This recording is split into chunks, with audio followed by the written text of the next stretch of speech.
During a PE lesson, 10 students stood in a straight line at an equal distance apart from one another, meaning the distance between the first person and second person, second to third, third to fourth, these distances, they are all the same. So for example, if this is 2 meters, the other gaps will also be 2 meters. Okay. The distance between the first and the third student was 4 meters. What was the distance between the fourth and the ninth student? So let's draw out the students. First student, second student, third student, fourth student, fifth student, and so on until the ninth and the 10th student. Alright, so they have nicely given us the distance between the first and the third student. So over here will be 4 meters.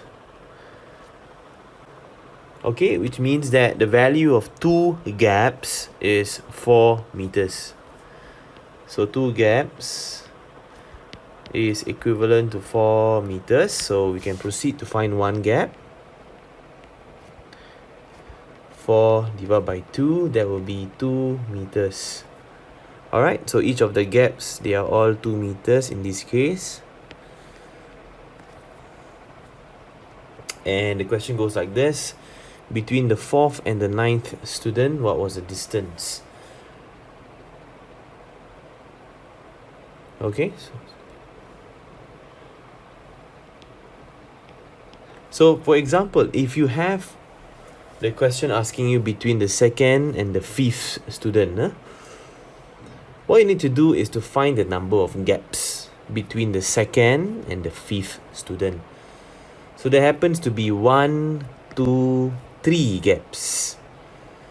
Okay, or you can take 5 minus 2 to find the number of gaps 1, 2, and 3.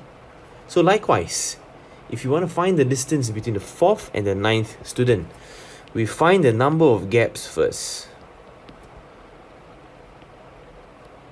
That will be 9 minus 4. There will be 5 gaps between the ninth and the fourth student. So what is the distance in 5 gaps? 5 times 2, that will give us an answer of 10 meters.